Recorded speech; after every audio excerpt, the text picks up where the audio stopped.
Olha, dados do Conselho Federal de Farmácia apontam que 77% dos brasileiros já admitiram o hábito da automedicação.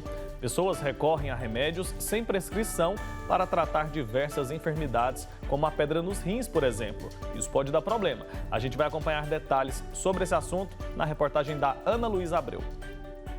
Cálculo renal ou pedra nos rins é uma condição comum que afeta diversas pessoas no Brasil e no mundo todos os anos, além de ser uma das maiores causas de dor abdominal aguda. Mas como essa doença surge? São estruturas sólidas que se assemelham a pedras. Elas são formadas nos rins ou nas vias urinárias, resultantes do acúmulo de sais minerais, cristais de cálcio, oxalato de cálcio ou mesmo ácido úrico existentes na urina. A maior parte da população se automedica com chás caseiros e medicinais, para evitar a ida aos hospitais e pela facilidade de tratar em casa. Mas será que eles possuem comprovação científica? Não, nenhum tem. O que acontece é que o paciente já iria eliminar o cálculo e aí ele relaciona aquilo, mas realmente não tem comprovação. Dados do Conselho Federal de Farmácia apontam que 77% dos brasileiros já se automedicaram em algum momento da vida. Desse percentual, 47% admitiram o uso de remédios sem prescrição médica uma vez ao mês e 25% confirmaram o hábito diário ou semanal. A diferença entre um veneno e o remédio é a dose, né? É saber o que está sendo administrado. No caso dos medicamentos caseiros, eles têm por base alguma erva, alguma planta. E se a gente for analisar bem, grande parte dos medicamentos, grande parte dos venenos vem de plantas, né? Então, ele está ingerindo substância quimicamente ativa no organismo dele. Então, a gente não sabe, ele pode estar usando alguma coisa para piorar o quadro dele, pode estar ingerindo algo tóxico. A recomendação é que, ao sentir um incômodo na região da bexiga, procure ir ao hospital para um acompanhamento médico adequado. O tratamento mais comum para os cálculos renais é o cirúrgico. Nos cálculos que são um pouco maiores, que a gente percebe pelo diâmetro dele, que o paciente não vai conseguir eliminar, nos casos que o paciente às vezes tem até um cálculo bem pequeno, que a gente poderia pensar que ele vai eliminar, mas ele está com muita dor, ele está visitando o pronto-socorro todo dia, então esse paciente não vai aguentar esperar, daí a gente opera também.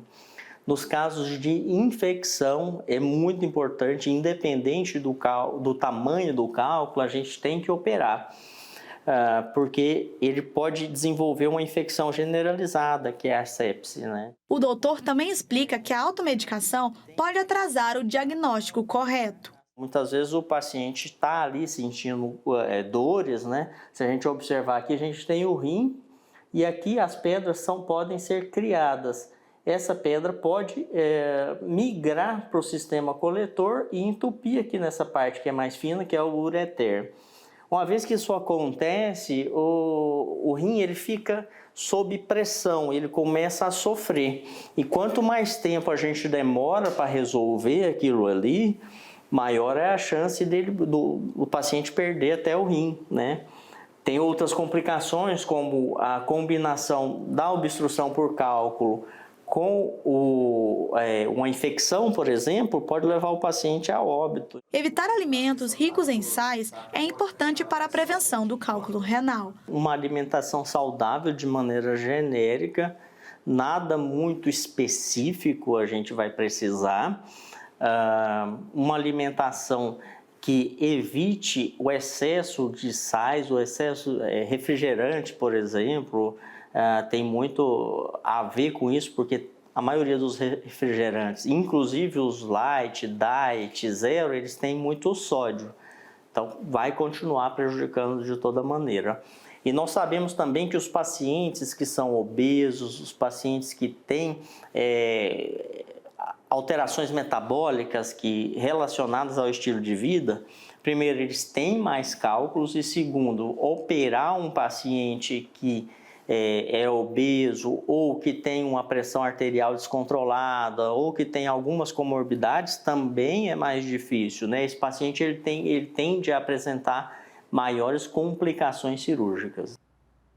Tá aí, muita informação importante para você. E essa questão da automedicação é um perigo, porque você ali, ao se medicar, ao tratar simplesmente o sintoma, você não trata a causa, e aí você descobre mais tarde o problema. E isso pode prejudicar muito um tratamento. Porque a gente sabe que, para a maioria das doenças, o diagnóstico precoce, quanto antes acontecer, melhor é o tratamento, vai ser menos invasivo, menos doloroso e, com certeza, o resultado ali do tratamento vai ser melhor, vai ser mais eficiente. Então, cuidado com essa história da automedicação, tá bom?